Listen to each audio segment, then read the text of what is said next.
할렐루야. 여러분 한 주간에도 평안하셨습니까? 자, 우리 인사 나누고 하나의 말씀 나누겠습니다. 여기 옆에 분들 뒤에 분들 인사합니다. 하나님의 사랑으로 사랑합니다 라고 인사하시겠습니다. 영상으로 예배 드리시는 분들도 주의 이름으로 축복합니다. 앞뒤로 또 한 번 인사합니다. 우리는 주 안에서 한 가족입니다 라고 인사하시겠습니다. 여러분 한 분 다 사랑하고 축복합니다. 마지막으로 인사하겠습니다. 큰은혜 받는 시간 됩시다 라고 인사하시겠습니다. 네, 하나님은 우리에게 크신 은혜와 복을 허락하실 것입니다.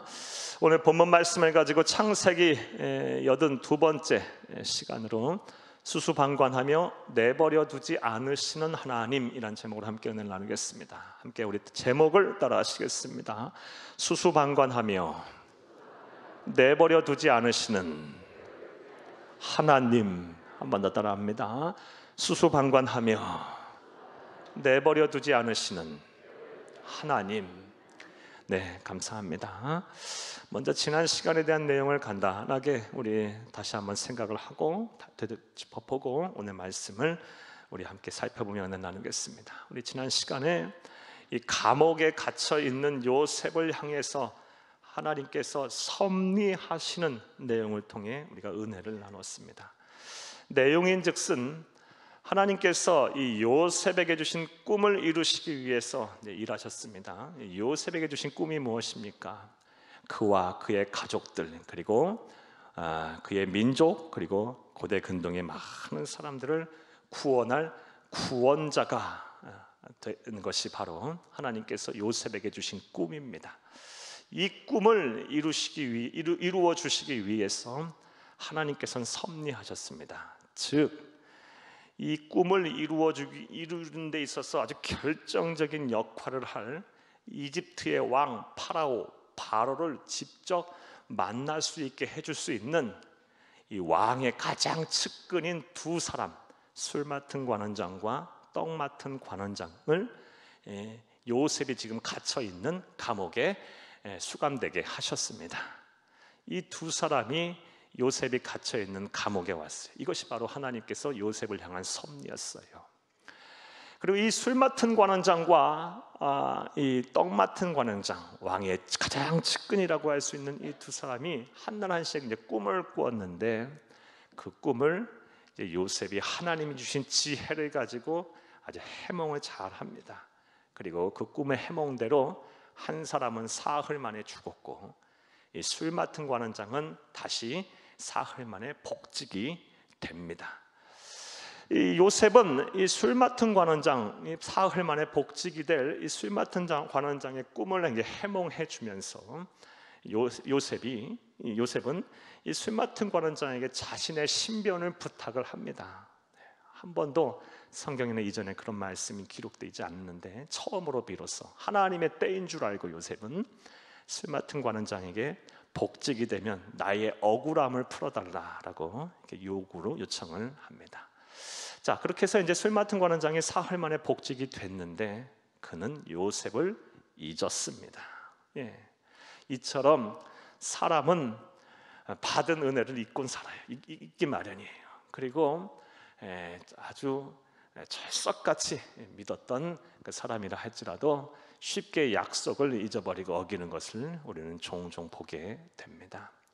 우리가 세상을 살면서 깨닫는 참 안타깝지만 진리 중에 하나가 사람은 죄송하지만 믿을 바가 못 된다라는 것을 우리는 종종 깨닫게 돼요. 참 믿고 살아야 되는데 참 그게 쉽지가 않아요.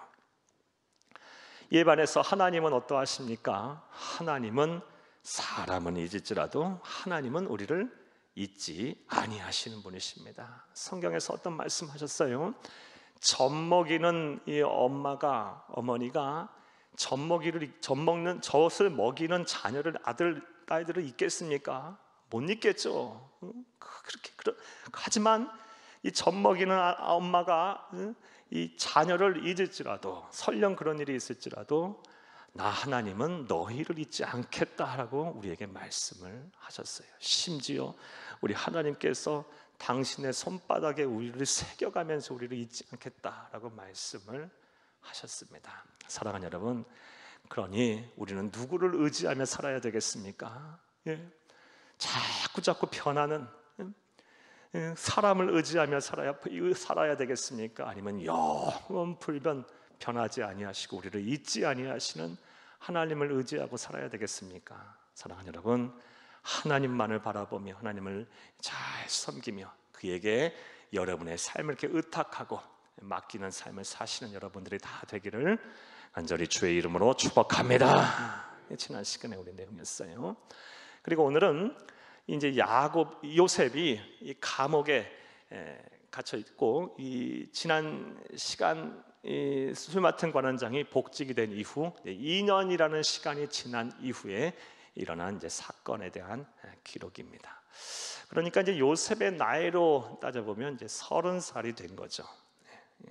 요셉은 17살에 형들의 배신을 해서 인신매매를 당해서 이집트의 노예로 팔려왔어요. 그리고 13년이라는 시간을 말할 수 없는 고통을 겪으며 살았어요. 집에서 아주 그냥 금지옥엽처럼 귀하게 자란 도련님이 형들에 의해서 또 그냥 혈육이라고 할 수 있는 형들의 배신에 의해서 인신매매를 당하여 머나먼 타국에 노예로 팔려왔어요. 언어도 다르고 문화도 다르고 또 그 어린 소년이 얼마나 힘들었겠어요. 그리고 13년 동안을 또 이집트의 친위대장 보디발의 집에서 힘을 다하여 살았고, 하지만 얼마나 또 많은 힘든 일들이 있었겠어요. 또 얼마나 외롭고 두려운 일이 많았겠어요. 그런 가운데서도 하나님께서 보고 주셔서 이집트의 친위대장 보디발의 집의 모든 소유를 관장하는 그런 책임자가 되기도 하였고, 또 그런데 또 그런 상황 속에서 이제 좀 살만했더니 또 이 보디발의 아내가 또 성적으로 또 유혹을 해서 또 그것을 피하려다가 오히려 강간범으로 안주인을 겁탈하려는 노예로, 그런 죄인으로 내몰려서 모함을 당해서 억울하게 감옥에 갇혀서 또 죄수로서 살았어요. 참 13년이라는 시간은 참 힘들고 어려운 시간이었을 것이라고 봅니다. 자, 그런데 이제 드디어 하나님의 때가 이제 이르렀어요. 다다랐어요. 그래서 이제 하나님께서 오늘 본문 말씀을 보면 드디어 요셉에게 주셨던 이 꿈을 이룰 수 있는, 꿈을 이루어 주시기 위해서 하나님께서 이제 본격적으로 일을 하기 시작합니다. 그 내용이 바로 오늘 본문 말씀입니다. 오늘도 한 절 한 절 읽어가면서 하나님께서 우리에게 주시는 영적 교훈을 찾겠습니다. 그런 애가 되시기를 간절히 주의 이름으로 축복합니다. 자, 그렇다면 술 맡은 관원장이 복직이 된 후 2년 후에 요셉의 나이 30살에 하나님께서는 요셉을 위해서 어떠한 일을 행하셨을까요? 오늘 본문 말씀 1절에서 8절 말씀을 우리가 함께 먼저 읽겠습니다. 만 2년 후에, 그러니까 여기서 2년 후가 뭘 말씀드리는 거예요? 술 맡은 관원장이 복직된 이후 까마득하게 다 잊어버렸어요, 요셉을. 자, 읽겠습니다. 바로가 꿈을 꾼즉 자기가 나일 강가에 서 있는데, 사랑하는 여러분, 1절 보면 이제 이집트의 왕인 파라오가 꿈을 꿉니다. 이 꿈은 하나님께서 주신 꿈이에요. 요셉을 통해서 요셉과 그의 가족과 그리고 그의 민족과 또 고대 근동의 많은 사람들을 구원하시려는 그런 계획을 하나님께서 요셉을 통해서 갖고 계셨는데, 그 꿈, 요셉의 꿈을 이루어 주시기 위해서 하나님께서 이제 일하신 것입니다. 뭘 어떻게 일하셨습니까? 바로에게 꿈을 주셨어요. 꿈을 꾸게 하셨습니다. 자, 이제 그 꿈의 내용을 보겠습니다. 2절부터 8절입니다. 보니 아름답고 살찐 7 암소가 강가에서 올라와 갈밭에서 풀을 뜯고, 3절 그 뒤에 또 흉하고 파리한 다른 7 암소가 나의 강가에서 올라와 그 소와 함께 나의 강가에 있더니 그 흉하고 파리한 소가 그 아름답고 살찐 7 소를 먹음지라 발과 곧 깨었다가. 아멘. 우리가 보게 되면 이제 1절부터 8절을 보게 되면 똑같은 내용의 꿈 두 가지의 꿈, 두 종류의 꿈을 꾸는데, 우리가 첫 번째 꿈 2절부터 4절까지의 말씀을 보았습니다. 다시 정리를 해드리면 첫 번째 꿈은 이런 내용입니다. 바로 어떤 꿈을 꿨어요? 나일 강가에 다 이렇게 자기가 서 있는데 그곳에 아주 아름답고 살찐 7마리의 암소가 다 있었어요. 얼마나 보기 좋았겠어요. 참 튼실하게 아주 아름답고 살찐 암소가 7마리가 딱 있었어요. 그런데 갑자기 어디서 흉하고 아주 파리하게 메마르고 아주 흉하게 생긴 7 암소가 나타나서 아름답게 아주 살찐 이 암소를 다 잡아먹어 버린 거예요. 얼마나 놀랐겠어요. 이런 꿈을, 첫 번째 꿈을 꿨어요. 그래서 놀라서, 화들짝 놀라서 깼을 것이라 봅니다. 그리고 나서 또 다시 잠에 들었어요. 5절부터 우리 8절까지 말씀을 보겠습니다. 다시 잠이 들어 꿈을 꾸니 한 줄기에 무성하고 충실한 7 이삭이 나오고, 그 후에 또 가늘고 동풍에 마른 7 이삭이 나오더니, 7절, 그 가는 7 이삭이 무성하고 충실한 7 이삭을 삼킨지라 바르고 깬즉 꿈이라. 아침에 그의 마음이 번민하여 사람을 보내어 애굽의 점술가와 현인들을 모두 불러 그들에게 그의 꿈을 말하였으나 그것을 바로에게 해석하는 자가 없었더라. 아멘. 다시 잠이 들어서 꿈을 꿨는데 어떤 꿈입니까? 아주 무성한 줄기에 아주 충실하게 탁실하게 아주 알알이 맺혀 있는 이삭, 7 이삭이 이렇게 있었어요. 보니 기분이 또 흡족하고 좋았겠죠. 그런데 어디서도 갑자기 아주 동풍에 말라 비틀어진, 그래서 그냥 아주 흉하게 생긴 7 이삭이 나와서 그 튼실하게 아주 여문 그 7 이삭을 다 먹어 쳐버린 거예요. 깜짝 놀라서 깨었어요. 그리고 나서 아침에 모든 이집트의 현인이라고 할 수 있는, 지혜자라고 할 수 있는 사람들을 다 불러놓고 이 꿈을 해석하라 라고 했더니 아무도 이 해석을, 꿈에 대해서 해석을 하지 못하였다라는 내용입니다. 당연히 해석을 할 수가 없었겠죠. 왜냐하면 이 꿈은 하나님이 주신 꿈이니까요. 하나님이 주신 꿈을 하나님의 사람이 아니면 누가 해석을 하겠습니까?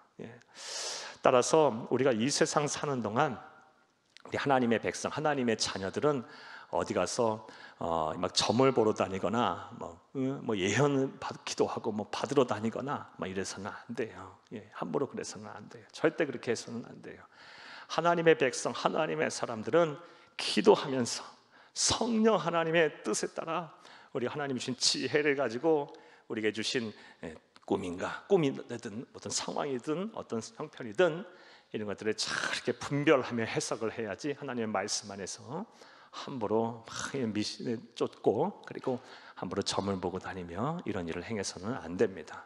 하나님이 주신 꿈, 하나님이 주신 상황, 하나님이 주신 뜻은 세상 사람들이 해석을 할 수 있는 것이 아니기 때문입니다. 할렐루야. 사랑하는 여러분, 이렇게 바로가 2가지 꿈을 꾸었어요. 이것은 하나님이 주신 꿈이에요. 즉 이제 이 요셉을 하나님께서 인류 역사 전면에 등장시키기 위해서 하나님은 바로에게 꿈을 꾸게 하신 것입니다. 그리고 아무도 그 꿈을 해석하지 못하고 오직 이 요셉이 하나님이 주신 지혜로 그 꿈을 해석함으로 일양 이 요셉을 인류 역사의 전면에 등장시켜서 하나님께서 요셉을 통해서 인류를 구원하시려는, 고대 근동의 사람 백성들을 구원하시려는 그런 계획을 이제 본격적으로 실행시키신 것입니다. 사랑하는 여러분, 이러한 하나님의 행하신 하나님의 섭리를 보면서 우리는 몇 가지 중요한 영적인 교훈을 얻을 수가 있습니다. 첫 번째, 우리가 1절에서 8절 말씀 이 내용을 통해서 우리가 깨닫고 우리가 마음에 새겨야 할 중요한 영적인 교훈은, 하나님은 하나님의 백성들을 이렇게 수수방관하며 내버려 두시지 않으신다라는 것입니다. 사랑하는 여러분, 하나님의 백성인 요셉을 하나님은 내버려 두지 않으셨어요. 17살에 이집트의 노예로 팔려와서 말할 수 없는, 말로 표현할 수 없는, 우리가 이렇게 성경을 보면서 그의 이제 마지막 스토리까지 다 알기 때문에 우리는 편안하게 이 말씀을 보지만, 요셉 당사자는 얼마나 힘들었겠어요. 말할 수 없겠죠. 말할 수 없는 고통과 고난을 겪으면서 그는 때로는 언제쯤이면 하나님께서 내게 주신 꿈을 이루실 것인가, 그러면서 때로는 막 낙심도 하고 또 절망도 하고 막 그랬을 거예요. 하지만 다시 그 꿈을 붙잡고 이렇게 오늘 이 말씀에 이르기까지 이제 살았을 것이라고 봅니다. 사랑하는 여러분, 이러한 요셉, 그리고 하나님께서 요셉을 통해서 하신 이 일들, 그리고 요셉에게 드디어 이제 인류 역사의 전면에 등장시키기 위해서 바로에게 주신 바로에게 꿈을 꾸게 하신 장면을 통해 하나님은 하나님의 백성들을 내버려 두지 아니하세요. 반드시 하나님의 백성들을 고난 속에서 건지시고 그들을 위해서 일하시는 분이심을 우리는 기억해야 할 것입니다. 특별히 우리 지난 시간과 연관시켜 봐서 요셉이 드디어 이제 하나님의 때가 이른 줄 알고 술 맡은 관원장이 복직이 되면 나의 좀 억울함을 풀어달라고 간절하게 요청을 했는데 술 맡은 관원장이 잊어버리고 말았죠. 그리고 나서 내일이면 부를까, 모레면 부를까, 내일이면 내 억울함이 풀어질까, 모레면 내 억울함이 풀어질까라고 매일매일 요셉은 기다렸겠죠. 사랑하는 여러분, 그런데도 2년이라는 시간 동안 아무런 일들이 일어나지 않았어요. 요셉도 우리와 분명 성정이 같은 사람이기에 분명 낙심도 하고 그랬을 거예요. 자, 그런데 하나님은 때가 되니까 2년이란 시간이 딱 지나니까 요셉을 인류 역사의 전면에 등장시키기 위해서 일을 하셨습니다. 사랑하는 여러분, 이처럼 하나님은 절대로 우리를 내버려 두지 않으세요.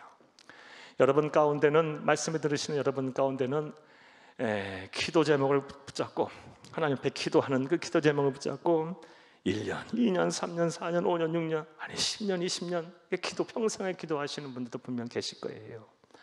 길게는 그런 분들 계실 것이고 짧게는 수일, 수주 동안 기도하시는 분들도 계실 거예요. 그러나 우리가 분명히 기억해야 할 것은 지금 당장 내 삶의 문제에 대해서 하나님께서 응답을 해주시지 아니하시고 내 삶의 문제를 해결해 주시지 않는다 할지라도 하나님은 내버려 두지 아니하시는 분이심을 기억하시기를 간절히 주의 이름으로 축복합니다. 하나님은 때가 되면 반드시 일하세요. 하나님은 졸지도 주무시지도 아니하시면서 하나님의 백성을 위해서 일하시고 계십니다. 섭리하고 계세요. 우리가 이것을 온전히 믿어야 합니다. 할렐루야! 반드시 그때가 올 거예요. 반드시 그때가 올 거예요. 여러분 믿음을 잘 지키시고 하나님을 향한 신뢰를 거두지 마시고 여러분 분명한 의지적으로 결단을 하시면서 하나님의 때를 잘 기다릴 수 있기를 간절히 주의 이름으로 축복합니다. 우리가 1절에서 8절 말씀을 보면서 요셉에게 이제 하나님의 때가 이르는 것을 보면서 우리 하나님은 하나님의 백성들을 내버려 두지 아니하시고 수수방관하면서 내버려 두지 아니하시며 반드시 일하시는 분이시다라는 우리 영적인 교훈을 우리가 얻을 수가 있습니다. 또 1절과 8절 말씀을 통해서 우리가 얻을 수 있는 또 다른 교훈은 이 세상의 역사는 신실한 하나님의 사람을 중심으로 움직인다라는 것을 우리가 알 수가 있어요. 사랑하는 여러분, 하나님께서는 요셉의 꿈을 이루시기 위해서 이집트의 왕 파라오를 움직이세요. 어찌 보면 이 요셉은 세상적인 눈으로 볼 땐 참 보잘것없는 사람이에요. 그 가진 것이 뭐가 있어요? 이룬 것이 뭐가 있어요?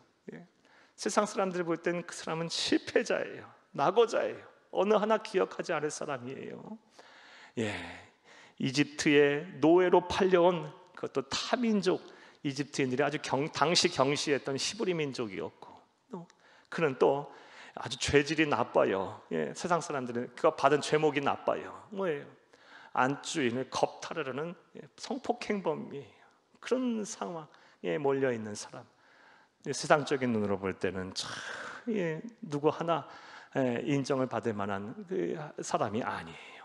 그런데 그가 신실한 믿음을 가진 사람이었기에 하나님께서는 그를 쓰시고자 이집트의 왕 파라오를 움직이시고 우리가 이제 다음 시간에 우리가 보겠지만 7년의 풍년, 7년의 흉년이라는 인류 역사를 막 뒤집어 버리세요. 계획하고 계세요.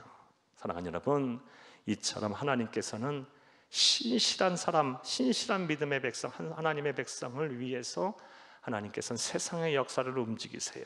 우리가 이것을 기억해야 하셔야 합니다. 사랑하는 여러분, 이것을 우리의 이제 삶에 이렇게 대입하게 되면 여러분 가정에서도 여러분 혼자 예수를 믿는다 할지라도 여러분 낙심하지 마세요. 응? 여러분이 신실한 믿음을 가지고 여러분이 가정에 이 믿음의 제사장들이 딱 되면, 믿음의 가장이 되면 여러분을 통해서 여러분의 가정을 움직이실 거예요. 예. 또 직장과 사업장에서도 마찬가지예요. 비록 나이가 어리고 연세가 어리고 나이가 어리고 젊고 또 배운 것 가진 것 없다 할지라도 내가 하나님의 향한 이 신실한 믿음을 가지고 하나님 신실한 백성으로 산다면 하나님께서는 그 사람을 중심으로 직장과 사업장을 이렇게 운영하게 하실 것이고 그 사람을 통해서 이제 그 직장과 사업장이 복을 받게 하실 것입니다. 하나님은 항상 신실한 하나님의 백성의 편이에요. 우리는 이 사실을 이 요셉의 경우를 통해서 우리가 배울 수가 있습니다. 그러므로 우리가 무엇을 해야 하는지 이제 분명히 섰어요. 할 수 있어요. 우리의 삶의 자리에서 사랑하는 여러분, 하나님을 향한 그런 신실한 믿음을 꼭 소유하세요. 지키세요. 어떠한 상황과 어떠한 일이 일어난다 할지라도 하나님을 향한 신실한 믿음을 지키세요. 그리하면 하나님께서 여러분을 중심으로 상황과 형편을 변화시킬 거예요. 여러분을 중심으로 가정을 변화시킬 것이고 여러분을 중심으로 직장과 사업장, 삶의 환경을 이렇게 변화시키실 거예요. 이것이 바로 우리가 요셉을 통해서 우리가 배울 수 있는 또 다른 영적인 교훈입니다. 여러분 꼭 마음에 새기고 하나님의 은혜 가운데 사는 여러분 되시기를 간절히 주의 이름으로 축복합니다. 축복합니다. 자, 1절과 8절 말씀해 보면 이제 하나님께서 요셉을 하나님의 때가 이르러서 요셉을 전면적으로 인류 역사에 등장시킬 하나님의 때가 돼서 이제 하나님께서 요셉을 위해서 이제 일하셨습니다. 이집트의 왕 파라오로 하여금 두 가지 똑같은 의미를 가진 두 가지의 꿈을 꾸게 하셨고 그 꿈을 이제 파라오가 이집트에 있는 현인들을 불러서 해석을 하라 했는데 아무도 해석을 하지 못했습니다. 이게 1절에서 8절 말씀입니다. 이제 9절에서 13절 말씀을 읽겠는데 이러한 때 아무도 해석을 못하는 때에 술 맡은 관원장이 2년 전에 자신에게 있었던 일을 이제 떠올리게 됩니다. 그리고 이제 술 맡은 관원장을 통해서 하나님께서는 요셉을 파라오 앞에 서게 하십니다. 우리 9절에서 13절 말씀을 함께 읽겠습니다. 술 맡은 관원장이 바로에게 말하여 이르되 내가 오늘 내 죄를 기억하나이다.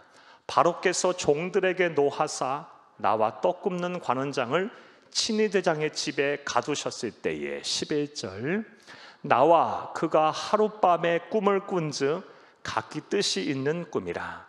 그곳에 친위대장의 종된 히브리 청년이 우리와 함께 있기로 우리가 그에게 말하매 그가 우리의 꿈을 풀 때 그 꿈대로 각 사람에게 해석하더니 13절 그 해석한 대로 되어 나는 복직되고 그는 매달렸나이다. 아멘. 2년 동안 그냥 잊고 살았던 그런 일들이 이제 파라오가 꿈을 꾸고 그 꿈을 이집트의 현인이라고 하는 지혜자라고 하는 점술과 모든 박사들이 아무리 해석하려 해도 해석을 하지 못하자 그때 비로소 이제 생각이 난 거예요. 사랑하는 여러분, 그리고 이제 술 맡은 관원장을 통해서 이제 요셉이 바로 앞에 서게 됩니다.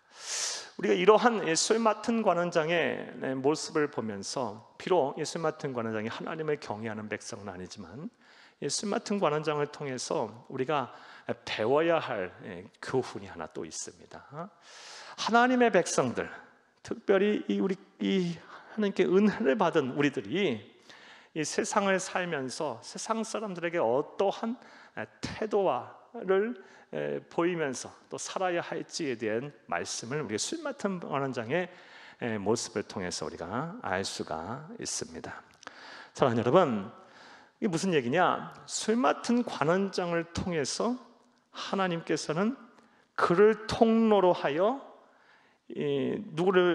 요셉을 이집트 왕 파라오 앞에 서게 하세요. 그러니까 요셉에게 있어 술 맡은 관원장은 복의 통로이자 그가 하나님 주신 꿈을 이룰 수 있게 하는 어떤 도움이 됐던 거예요. 사랑하는 여러분, 우리 그리스도인이 이 세상을 어떻게 살아야 하느냐, 그리고 이 세상 사람들에게 어떠한 모습을 보이면서 우리가 살아야 하는지 이 수많은 원의 모습을 통해서 우리가 알 수 있어요. 우리 또한 우리를 통해서 세상 사람들이 복을 받고, 또 우리를 통해서 하나님을 만나고, 우리를 통해서 이 상처 입고 병들고 가난하고 눌려 있는 사람들이 이렇게 회복이 되어지는 그런 일들을 하는, 사람을 이렇게 세우는 그런 일을 하는 우리들이 되어야 할 것입니다. 할렐루야! 이게 바로 우리 그리스도인의 삶의 모습이고, 하나님이 우리에게 바라시는 우리의 삶의 태도라고 볼 수가 있습니다. 하나님은 절대 우리만 잘 먹고 우리만 잘 살다가 우리가 하나님이 때가 돼서 우리를 부르실 때 천국 가는 것을 우리를 원치 않으세요. 하나님은 우리를 통해서, 우리를 통로로 해서, 복의 통로로 해서 우리를 통해서 다른 사람들이 복을 받기를 원하세요.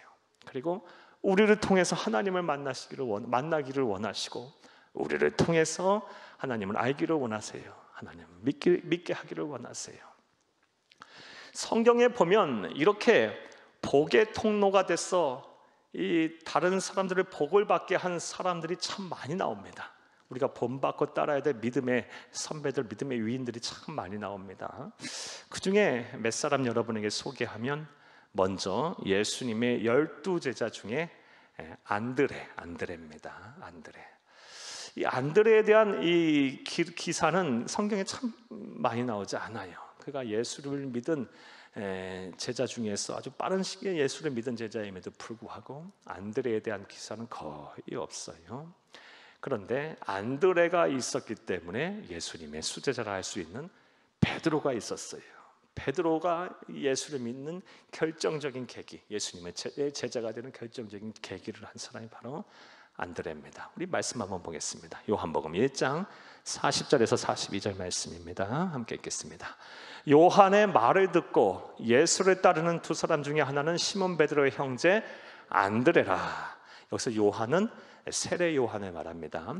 세례 요한이 이렇게 요단강에서 세례를 주실 때 예수님께서 세례 요한에게 세례를 받고 이렇게 가셨어요. 그러니까 세례 요한에게 성령께서 역사하셔서, 강권적으로 역사하셔서 그의 영안이 열렸어요. 그래서 이렇게 지나가는 예수님을 보면서 예수님을 가리켜서, 보라, 세상 죄를 지우고 간 하나님의 어린 양이다 라면서 그를 따르라 라고 세례 요한이 세례 요한의 주변에 있는 제자들에게 말을 한 거예요. 그러자 그 말을 듣고 두 사람 중에 하나인 시몬 베드로의 형제 안드레, 두 사람 바로 사도 요한 선생님과 그리고 형제 베드로의 형제 안드레, 이 두 사람을 가리켜요. 이 베드로의 형제 안드레가 이제 누구를 전도하기 시작합니까? 41절 말씀입니다. 그가 먼저 자기의 형제 시몬을 찾아 말하되 우리가 메시아를 만났다 하고, 메시아는 번역하면 그리스도라. 42절 데리고 예수께로 오니 예수께서 보시고 이르시되 네가 요한의 아들 시몬이니 장차 게바라 하리라 하시니라. 게바는 번역하면 베드로라. 아멘. 그러니까 이 안드레가 이 세례 요한의 말을 듣고 누구를 전도한 거예요? 그의 형제 베드로를 전도해서, 바로 전도해서 예수님에게 데려갔어요. 그러니까 안드레가 있었기 때문에 이 베드로가 있었던 거예요. 이처럼 안드레는 자신보다 다른 사람을 이렇게 빛나게 하는 사람이었어요. 이것은 우리 요한복음 6장 8절 말씀을 통해서도 알 수가 있습니다. 함께 읽겠습니다. 제자 중 하나 곧 시몬 베드로의 형제 안드레가 예수께 여짜오되, 이 말씀만 갖고는 모르겠죠. 6절 말씀 보면 어떤 내용이냐, 예수님께서 이제 오병이어의 기적을 일으킨 내용이에요. 예수님께서 이렇게 말씀을 전하시자 수많은 무리들, 군중들이, 예수님 앞에 모였던 군중들이 예수님의 말씀을 막 시간 가는 줄 모르고 들었어요. 그리고 예수님께서 행하시는 기적들이 막 놀랍잖아요. 막 여기저기에서 막 환호성이 터지고 막 시간 가는 줄 모르게 말씀을 듣고 있는데, 때가 저물이 이제 시장 밥을 먹을 때가 됐겠죠. 예수님께서 먼저 아셨어요. 그래서 저 사람들이 이제 시장할 때가 됐는데 이 사람들에게 무엇을 먹일고, 예수님께서 그 말씀을 하시자 이제 안드레가 보리떡 5개와 물고기 2마리를 가지고 있는 소년을 예수님 옆에 데리고 옵니다. 그리고 그 소년을 하여금 예수님이 그것을 바치게 해요. 드리게 해요. 사랑하는 여러분, 안드레가 있었기 때문에 오병이어의 기적이 일어나게 된 거예요. 그리고 그것으로 인해서 예수님이 참 하나님이심을 온 세상에 증거케 하신 것입니다. 할렐루야. 이처럼 안드레는 본인이 주인공이 될 수 있었음에도 불구하고, 본인이 나서서 막 이렇게 할 수 있었음에도 불구하고, 자신의 이름을 낼 수 있었음에도 불구하고, 자신을 통하여 다른 사람들에게 복을 받게 했어요. 어찌 보면 우리가 전면에 나서서 베드로처럼 그렇게 열정적으로 사도 바울처럼 열정적으로 사역하는 것도 귀하고 중요하지만, 이렇게 내가 복의 통로가 돼서 나를 통해서 다른 사람들도 복을 받게 하고 다른 사람들도 이렇게 세움을 받게 하는 일, 그리 아주 중요하다라고 우리가 볼 수가 있습니다. 이 또한 매우 아주 하나님 보시기에 귀한 일이에요. 우리 그리스도인들은 이러한 삶을 또 우리는 살아야 할 것입니다. 할렐루야. 여러분 까닭에 여러분의 가정 모든 식구들이 복을 받고, 여러분 까닭에 여러분과 교제하는 모든 사람들이 여러분의 복의 통로가 돼서 다 그 사람들이 하나님을 만나고, 여러분 까닭에 다른 사람들 다 막 삶에 지쳐서 막 신음하고 고통받고 막 마음이 눌려있고 우울하고 낙심하고 있는 사람들이 예수 그리스도를 만남으로 인해서 새 힘을 얻고 다시 살아날 수 있는 그런 일들이 막 일어나기를 간절히 주의 이름으로 축복합니다. 축복합니다. 성경에 보면 이 안드레와 같은 사람이 또 있어요. 누구 한 사람 더 여러분에게 소개할 사람이 누구냐? 바로 바나바입니다. 바나바. 우리 잘 알다시피 바나바가 없었으면 사도 바울이 없었죠. 바나바가 있었기 때문에 사도 바울이 있었어요.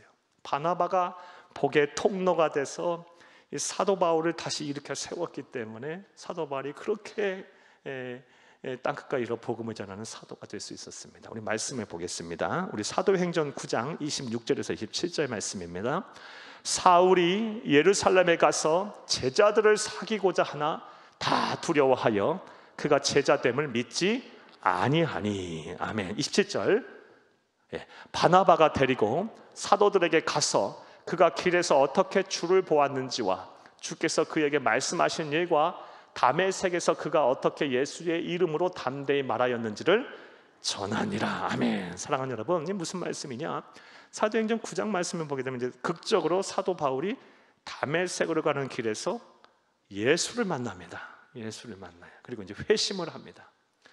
그런데 이 사도 바울이 회심했다라는 것을 아무도 안 믿는 거예요. 못 믿겠는 거예요. 왜냐? 사도 바울의 전적이 너무 잔혹했기 때문에. 사도 바울이 회심하기 전에 그는 그리스도인을 잡아 죽이는데 가장 앞장섰던 사람이에요. 그러니까 사도 바울이 이렇게 회심했다고 하니 이거 위장으로 회심한 거 아닌가? 이거 우리를 속이면서 더 많은 그리스도인들을 잡아 죽이려고 하는 것이 아닌가 하면서 아무도 사도 바울의 회심을 믿지 않는 거예요. 심지어 사도들도 이 사도 바울이 무섭고 두려워서 사도 바울과 가까이 하지 않으려고 하는 거예요. 그때 바나바가 나서서 사도 바울을 예루살렘에 있는 사도들에게 소개를 해요. 그리고 사도들은 바나바가 보증이 되었기에 바나바를 통해서 바나바를 믿고 사도 바울을 받아들이게 됩니다. 그러니까 바나바가 없었으면 사도 바울이라는 걸 존재할 수가 없었던 거예요. 그래도 이 사도 바울이 워낙 잔혹했던 사람이었기에 한참 동안 사도 바울은 또 사역을 못했음을 우리가 보게 됩니다. 그래서 길리기아 다소 사도 바울의 고향에 가서 사도 바울이 한참 동안은 이제 은둔하게 돼요. 아무도 믿어주질 않으니까, 아무도 불러주질 않으니까, 사역을 하고 싶어도 사역의 장으로 아무도 이끌어주는 사람이 없으니까 그때 또 나서서 사도 바울을 사역의 장으로 이끌어준 사람이 바로 바나바입니다. 우리 말씀 또 보겠습니다. 사도행전 11장 25에서 26절입니다. 바나바가 사울을 찾으러 다소에 가서 만남에 안디옥에 데리고 와서 둘이 교회에 1년간 모여 있어 큰 무리를 가르쳤고 제자들이 안디옥에서 빌어서 그리스도인이라 일컬음을 받게 되었더라. 아멘. 사랑하는 여러분, 이 말씀 어떤 상황에서 나온 말씀이냐? 이제 예루살렘에 큰 박해가 있었어요.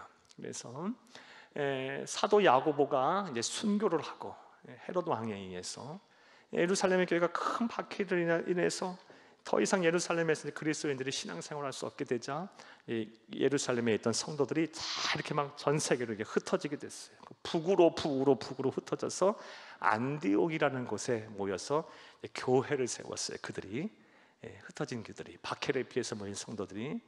그리고 나서 이제 교회가 나날이 막 성장을 하는 거예요. 그러자 이제 지도자가 필요했겠죠. 영적인 지도자, 담임 목사가 필요했던 거예요. 그래서 안디옥에 있는 성도들이 예루살렘에 있는 교회, 모교회를 향해서 우리에게 지금 담임 목사가 될 만한 사람, 영적인 지도자를 좀 보내달라 했더니 누구를 청거해서 보냈냐? 바나바를 청거해서 이제 보낸 거예요. 그래서 바나바가 안디옥에 이르러서 그곳에 가서 안디옥 교회에 담임 목사로서 사역을 한 겁니다. 근데 이렇게 사역을 하려고 보니까 자기 힘만 갖고는 안 되겠는 거예요. 힘에 부치는 거예요. 많은 사람들이 있고 그 사람들이 잘 말씀으로 가르치려고 하다 보니까 이 영적으로 아주 깨어있고 그리고 성령 충만하고 하나님의 말씀에 통달한 자가 필요했던 거예요. 그래서 누구를 떠올리게 돼요? 길리기아 다소에서 은둔해 있던, 아무도 불러주지 않던 이 길리기아 다소까지, 그 반디옥에서 다소까지 가는 길에는 타우로스 산맥이라는 지금도 차로 가기도 힘든 그 산맥이 있거든요. 그것을 넘어서 길리기아 다소에 이르러서 이 사도 바울을 찾아서 다시 산맥을 넘어서 안디옥에 와서 함께 동력을 합니다. 함께 동력을 해요. 바나바가 없었으면 사도 바울은 또 이 세상에 존재하지 않았을지도 몰라요. 뭐 다른 식으로 하나님께서 역사하실 수 있었겠지만 쉽지 않았을 거예요. 바나바가 복의 통로가 되었기 때문에 사도 바울이라는 사람이 복을 받아 열정적으로 복음을 땅끝까지 전할 수가 있었던 것입니다. 사랑하는 여러분, 저와 여러분 또한 우리가 또 사도 바울같이 사역을 하고 사도 바울 같은 삶을 살 수 있어요. 하지만 그렇게 못 산다 한들 해도 괜찮아요. 우리를 통해서 누군가가 다시 힘을 얻고 우리와 복의 통로가 돼서, 내가 복의 통로가 돼서 또 누군가가 사도 바울같이 열정적으로 주의 일을 감당하는 사람이 된다면 그것 또한 우리에겐 값진 일이고 복된 일임을 믿으시기를 간절히 주의 이름으로 축복합니다. 축복합니다. 우리 그리스도인이 이렇게 살아야 되는 거예요. 자, 다시 말씀으로 돌아가서 술 맡은 관원장이 이제 복의 통로가 돼서 누가? 요셉이 전면적으로 바로 앞에 서게 돼요. 인류 역사에 등장을 하게 됩니다. 자, 이제 14절에서 16절 말씀을 보겠습니다. 파라오 앞에 선 요셉입니다. 자, 14절에서 16절 말씀 함께 읽겠습니다. 이에 바로가 사람을 보내어 요셉을 부르매 그들이 급히 그를 옥에서 내놓은지라.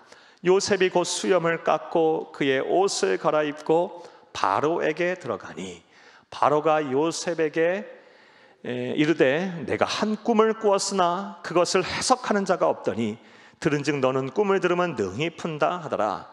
요셉이 바로에게 대답하여 이르되 내가 아니라 하나님께서 바로에게 편안한 대답을 하시리이다. 아멘. 사랑하는 여러분 성경에다 좀 줄을 치시면 좋겠어요. 16절 말씀, 내가 아니라 하나님께서 바로에게 편안한 대답을 하시리이다. 우리는 이 한 구절 갖고 요셉의 신앙을 알 수 있어요.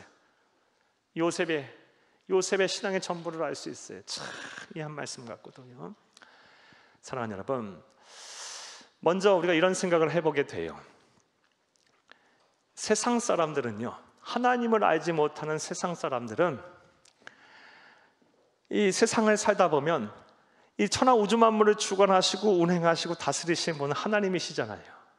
그러하기에 이 세상의 지식과 세상의 방법으로 풀리지 아니한 것들이 참 많아요. 따라서 세상 사람들은 세상을 살다 보면 이 막다른 곳에 딱 이르게 될 때가 분명히 와요. 그땐 반드시 누구 찾게 돼 있어요? 하나님의 백성들을 찾게 돼 있어요.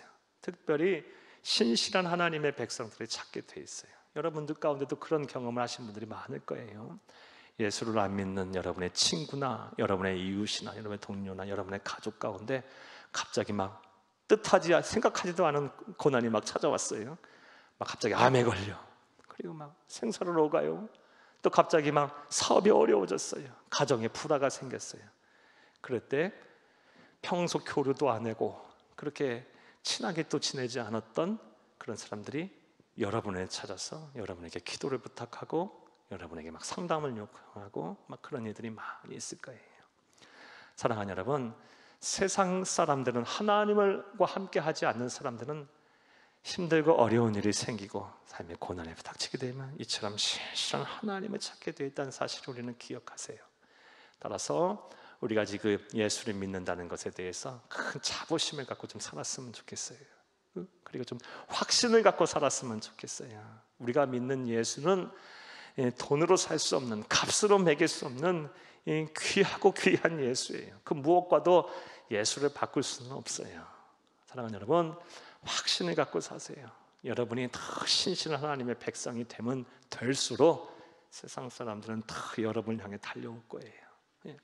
이런 관점으로 볼 때 교회는 세상의 소망이라고 볼 수 있어요. 지금 교회가, 특별히 우리 한국 교회가 이 세상에 좋은 인식이 되지 못하지만 이것 또한 잠깐일 거예요. 우리가 더 교회의 본질을 찾아가고 더 신실한 우리 성도들이 다 교회를 이루고 있는 성도들이 더 저와 여러분이 더 신실하게 교회를 이루어가면 세상은 다시 교회를 찾게 될 거예요. 왜? 교회가 세상의 소망이니까. 교회 아니고선 답을 얻을 수가 없으니까 반드시 그날이 올 것입니다. 여러분 확신을 가지시기를 간절히 주의 이름으로 축복합니다. 봐요, 요셉을 찾잖아요. 이게 히브리 청년인 요셉. 하지만 그에게는 하나님이 주신 지혜가 있고 그런 신실한 하나님의 백성이었기에 세상이, 심지어 파라오가, 이집트의 왕인 절대 군주가 그를 찾잖아요. 반드시 세상은 힘들고 어려운 일에 봉착하게 되면 신실한 하나님의 백성들을 찾게 되어 있습니다. 여러분 확신을 갖고 사시기를 간절히 바랍니다. 할렐루야. 자, 14절에서 16절 말씀을 보게 되면 이제 파라오 앞에 드디어 섰어요. 정말 이제 하나님의 때가 이르렀어요. 자, 14절에 보게 되면 이제 파라오가 사람을 보내서 요셉을 부릅니다. 그리고 보니까 요셉의 이제 몰골이 말이 아니겠죠. 물론 감옥에서 간수장 밑에서 행정을 도맡아하는 사람이긴 하지만 어떻든 간에 감옥에 있는 사람이에요. 그러니까 막 몰골이 말이 아니었을 거예요. 그래서 어떻게 합니까? 왕을 만나러 가야 되니까 막 수염도 깎고 막 옷도 새 것으로, 좋은 옷으로 이렇게 갈아입혔겠죠. 그리고 이제 파라오 앞에 드디어 서게 됩니다. 파라오가 요셉에게 묻습니다. 네가 그렇게 꿈을 잘 해몽한 다음에 내 꿈을 한번 해석해 보아라. 자, 그러자 요셉이 말한 첫 일성이 무엇입니까? 우리 16절을 다시 한번 읽겠습니다. 16절을 요셉이 바로에게 대답하여 이르되 내가 아니라 하나님께서 바로에게 편안한 대답을 하시리이다. 아멘. 저 같으면요, 아직 저는 요셉과 같은 그런 성숙한 신앙인이 아니어서 저 같으면 먼저 제 자랑부터 했을 것 같아요. 제가 그래도 2년 전에 술 맡은 관원장의 꿈도 해석해서 또 떡받은 맡은 관원장의 꿈도 해석해서 내가 이러한 해석한 사람입니다 하면서 일단 제 자랑부터 했을지도 몰라요. 은연중에. 그런데 요셉은 어떻게 합니까? 하나님을 먼저 말해요. 요셉이 얼마나 성숙한 신앙인임을 우리가 알 수 있어요. 저와 여러분이 본받고 따라야 될 신앙인의 모습입니다. 하나님을 소개해요. 그 왕 앞에 서서, 사랑하는 여러분, 지금 예개 노예가, 또 죄수된 자가 왕 앞에 서서 어떻게 이렇게 담대하게 하나님에 대한 이야기를 먼저 할 수 있을까요? 선처를 구할 수도 있을 것이고, 자기 자랑을 하면 자기 PR을 할 수도 있었을 것이고, 또 여러모로 사정과 형편을 앓으면서 또 도움을 구할 수도 있었겠죠. 그런 것 생각하지 않고 하나님을 소개해 먼저. 그리고 나아가 하나님께 영광을 돌려요. 이게 바로 신앙이에요. 저와 여러분이 본받고 따라야 될 장성한 신앙이니까 자라나가야 될 이 신앙인의 모습입니다. 사랑하는 여러분, 우리는 이 세상 살다 보면 참 우리가 항상 어려움만 겪지 않아요. 인생을 이렇게 살다 보면 좋을 날이 분명히 있어요. 그리고 또 살다 보면 또 안 되는 날도 있어요. 그렇죠? 인정하고 살아야죠. 항상 좋을 수만은 없어요. 우리 혼자 사는 세상이 아니니까.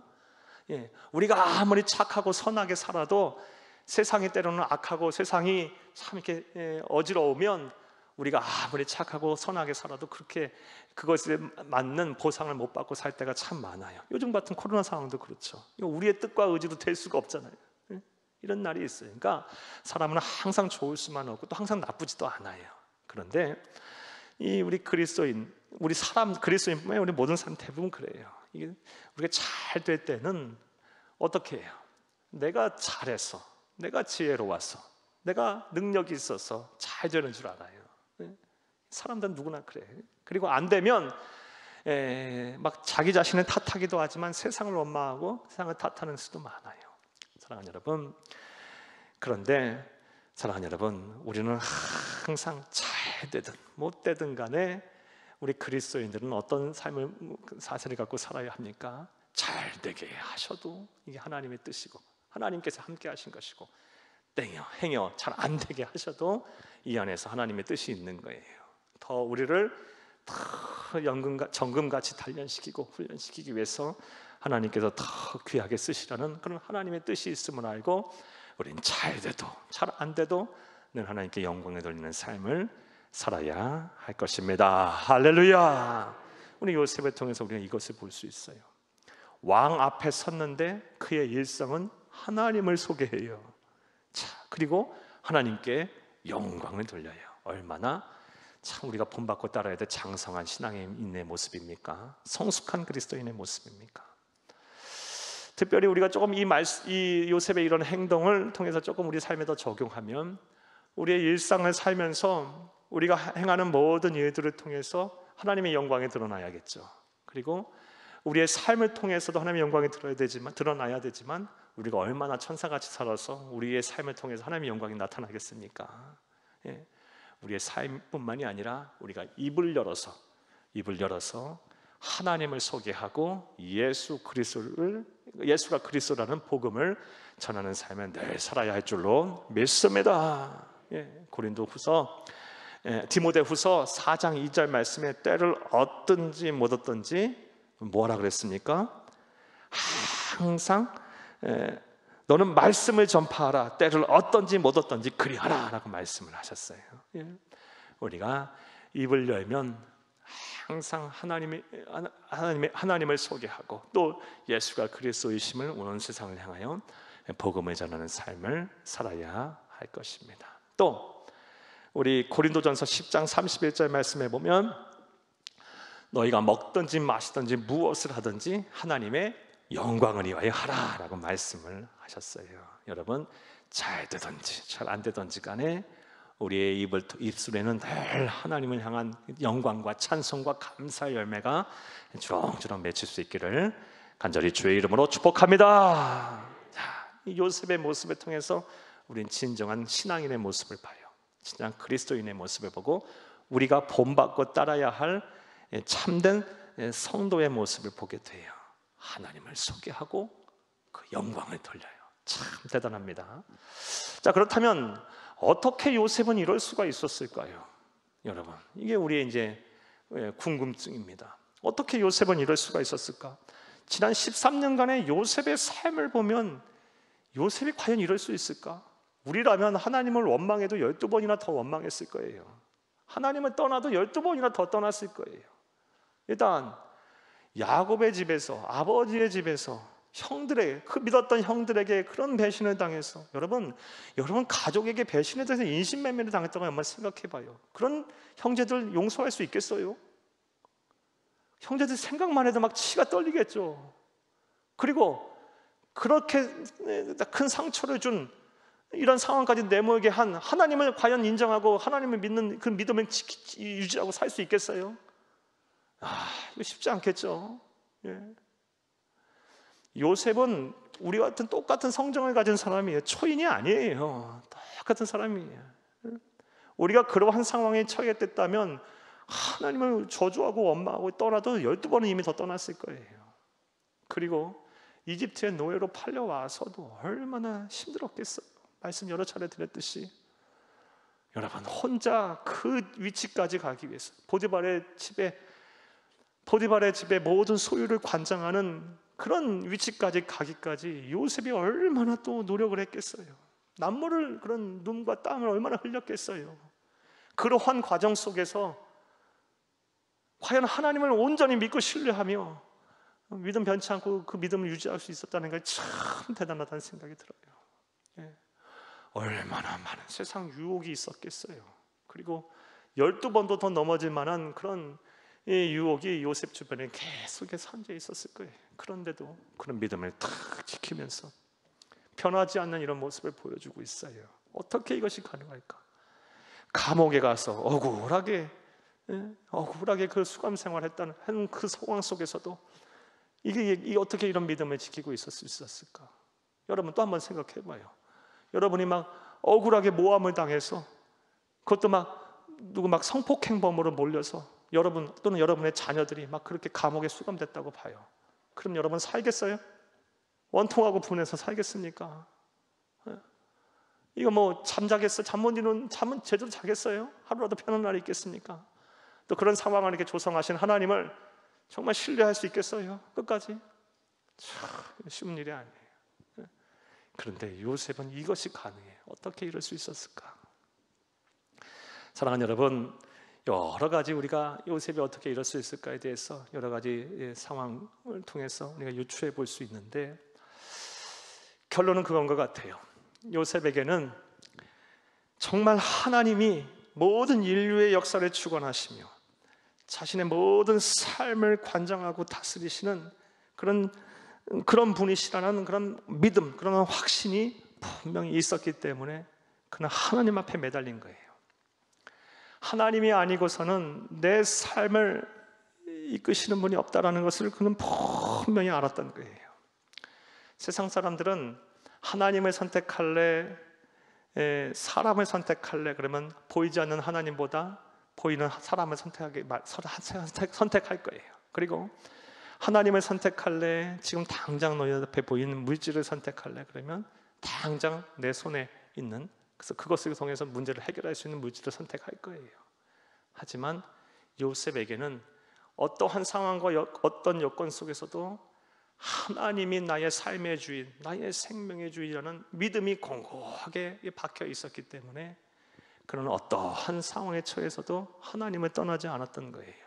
주 예수보다 귀한 것이 없기에, 쉽게 말하면 그 무엇으로도 예수와는 바꿀 수가 없기에, 그 온 천하를 다 주고도 예수로 바꿀 수 없기에 그 가치, 예수에 대한 가치, 그 믿음, 확고한 믿음을 그가 소유하고 있었기에 그는 어떠한 상황 속에서 예수를 떠나지 않고 버리지 않고 그 상황 속에서 하나님을 향한 신실한 그런 믿음을 소유하고 있었던 것입니다. 이것을 우리 시브리서 기자가 말을 하고 있어요. 시브리서 11장, 여러분 써드린 거에서는 안 써드렸는데 11장 22절을 함께 읽겠어요. 함께 읽겠습니다.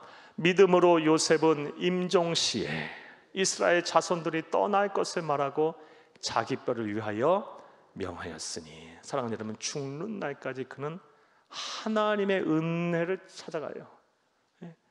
그가 성공하고 그가 부를 누리고 그가 권세를 누리고 있는 지역은 어디예요? 이집트예요. 이집트 왕궁이에요. 그런데 거기에 묻히기를 거부하고 어디로 가겠다는 거예요? 임종시에 유언을 해요. 저 가나안 땅, 광야 같은 척박한 땅이지만 하나님의 약속이 있는 곳, 하나님의 은혜가 있는 것, 그것을 향해 나를 그곳에 묻어달라고 하면 나를 데리고 가라고 유언을 하고 남기고 죽어요. 그는 죽는 날까지 하나님보다 더 귀한 것은 없었던 거예요. 주 예수보다 귀한 것은 없었던 거예요. 그러하기에 어떠한 상황 속에서도 그는 하나님을 떠나지 아니하고 그리고 하나님을 소개하고 하나님께 영광을 돌렸던 것입니다. 저와 여러분에게도 이러한 믿음과 이러한 신앙이 있어야 할 것입니다. 할렐루야!